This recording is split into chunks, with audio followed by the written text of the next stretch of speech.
విశాఖలో ఘనంగా షిరిడి సాయిబాబా ఆలయంలో గురు పౌర్ణమి వేడుకలు. ఈ సందర్భంగా గురు పౌర్ణమి వేడుకల అన్నదాన కార్యక్రమం నిర్వహించారు.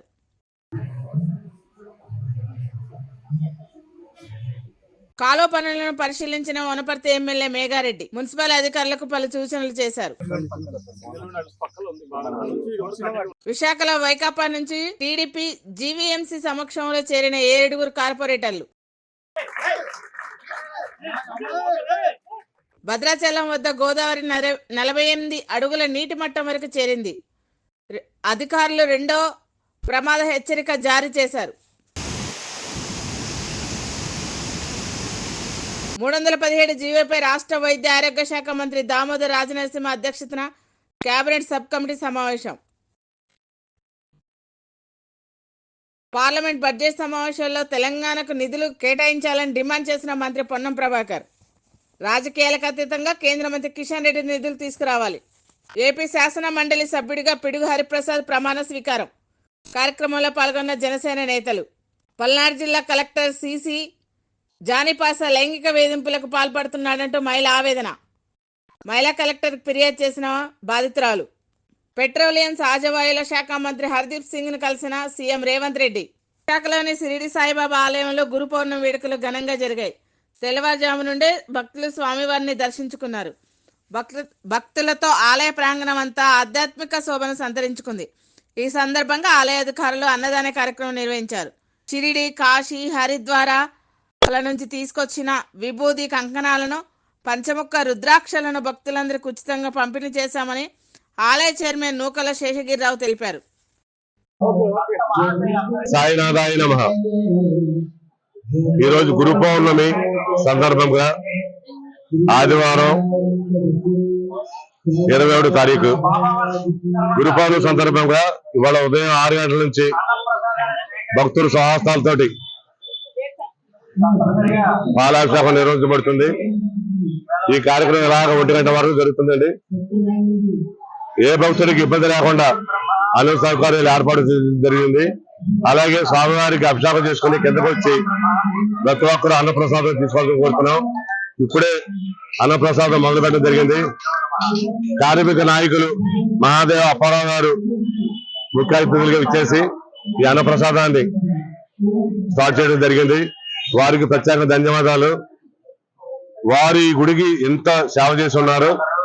ఆ రోజుల్లో ఏమి లేని రోజుల్లో, ఈ గుడి ఏమి లేని రోజుల్లో వారి ద్వారా ఈ రోజున ఇంత పెద్ద టెంపుల్ అవడానికి కారణం వారికి ప్రత్యేక ధన్యవాదాలు. వారు రైల్వే కార్మిక నాయకులు. వాళ్ళు ఎంతో మందికి వాళ్ళు సాయం చేస్తుంటారు. రిటైర్ అయిపోయినా కూడా ఈ రోజు ఇంకా ఎంతో మందికి ఏది కావాలన్నా మాకు ఏర్పాటు చేస్తూ ఉంటారు. అలాగే ఏ సౌకర్యం కావాలన్నా ఏది కావాలన్నా గుడికి ఏది అవసరం వచ్చినా ముందుంటారు. వారికి ప్రత్యేక ధన్యవాదాలు. అలాగే మాన ప్రసాదం 11 గంటల నుంచి రాత్రి సేదార్థ వరకు నిర్విరామంగా జరుగుతుంది. చాలా మందిని ఎక్స్పెక్ట్ చేసాం.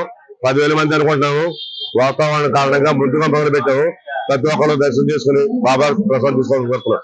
అలాగే సూర్యోదయం నుండి సూర్యాస్తం వరకు బాబా ఏకాహం భజన కార్యక్రమం నిర్వహించబడుతుంది.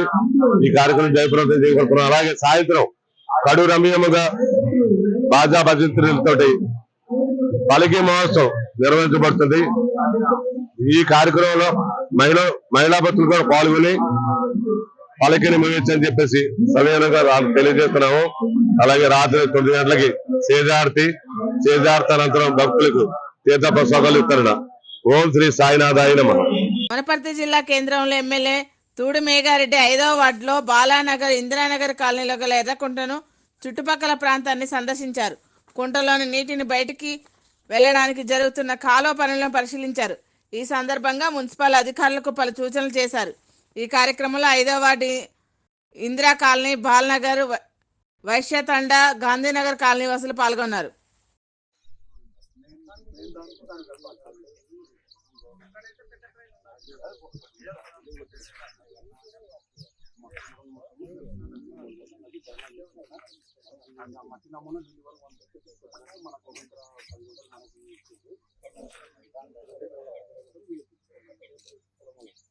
భద్రాచలం వద్ద గోదావరి 48 అడుగులకు నీటి మట్టం వరకు చేరింది.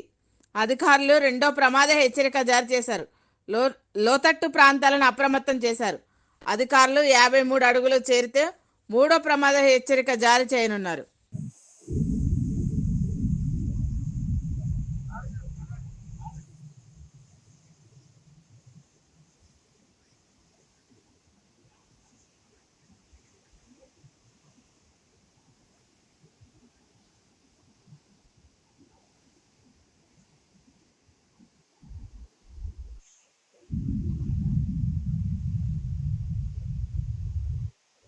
టీడీపీలో చేరికల పర్వం కొనసాగుతుంది. విశాఖలో వైకాపా నుంచి టీడీపీ టీఎంసీ సమక్షంలో 7 కార్పొరేటర్లు చేరారు. కండువా కప్పి పార్టీలోకి టీడీపీ రాష్ట్ర అధ్యక్షులు పల్లా శ్రీనివాసరావు, ఎంపీ భరత్, భీమిలి శాసనసభ్యులు గంట శ్రీనివాసరావు, విశాఖ తూర్పు శాసనసభ్యులు వెలగపూడి రామకృష్ణబాబు, విశాఖ దక్షిణ నియోజకవర్గ శాసనసభ్యులు వంశీకృష్ణ శ్రీనివాస్ యాదవ్లు ఆహ్వానించారు. మరో 4 కార్పొరేట్లను జనసేనకు మద్దతు త్వరలో పవన్ కళ్యాణ్ సమక్షంలో పార్టీలో చేరనున్నారు.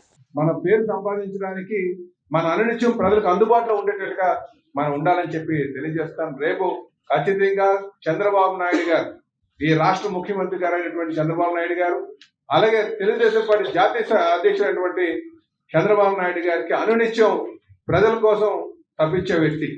సుమారు 18 గంటలు, నేను చెప్తున్నాను 18 గంటలు కష్టపడే వ్యక్తి ఎవరు ఉన్నారంటే అది చంద్రబాబు నాయుడు గారు అని చెప్పి తెలియజేస్తున్నారు.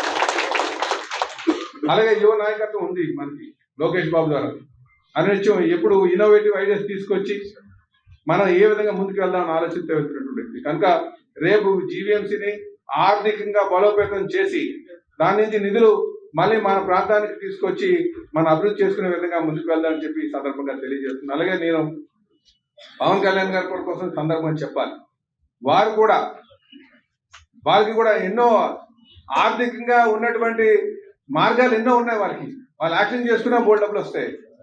నాకు అందులో లేదు, ప్రజాసేవలు అంటే నిజమైన ఆనందం ఉందని చెప్పేసి వాళ్ళు త్యాగం చేసి ఇందులోకి వచ్చారు రాజకీయంలో.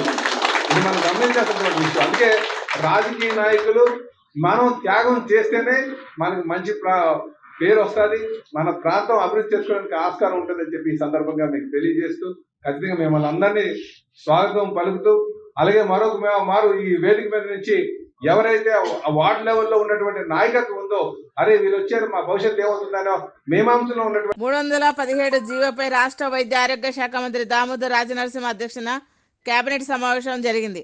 సచివాలయంలో జరిగిన కేబినెట్ సమావేశంలో మంత్రులు పొన్నం ప్రభాకర్, శ్రీధర్ బాబుతో పాటు వివిధ శాఖల ఉన్నతాధికారులు పాల్గొన్నారు. రాజకీయాలకు అతీతంగా పార్లమెంట్ బడ్జెట్ సమావేశంలో తెలంగాణ విభజన హామీలకు సంబంధించిన నిధులు కేటాయించేలా కేంద్ర మంత్రి కిషన్ రెడ్డి చూడాలని రవాణా శాఖ మంత్రి పొన్నం ప్రభాకర్ అన్నారు. కేంద్రం నుంచి రావాల్సిన బకాయిలు విడుదల చేయాలని కేంద్ర ప్రభుత్వాన్ని డిమాండ్ చేశారు. హైదరాబాద్ డిఎంఎఫ్టికి సంబంధించిన నిధులు కేటాయించడం లేదని అన్నారు. ఏపీ శాసన మండలి సభ్యుడిగా పిడుగు హరిప్రసాద్ ప్రమాణ స్వీకారం చేశారు. తన ఛాంబర్లో జరిగిన కార్యక్రమంలో మోషప్ రాజ్ హరిప్రసాద్తో ప్రమాణ స్వీకారం చేయించారు. ఈ కార్యక్రమంలో జనసేన నాయకులు పాల్గొన్నారు.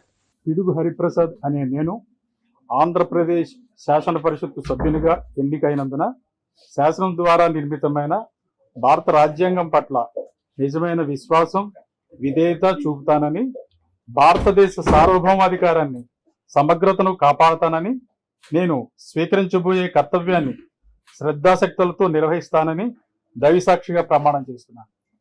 అనే నేను ఆంధ్రప్రదేశ్ శాసన పరిషత్తు సభ్యుడైన పిడుగు హరిప్రసాద్ అనే నేను పరిషత్తు నియమాలకు కట్టుబడి ఉంటానని, వాటిని అనుసరిస్తానని, పరిషత్తు మర్యాదలను పాటిస్తానని, సాంప్రదాయాలను గౌరవిస్తానని దైవసాక్షిగా ప్రమాణం చేస్తున్నాను.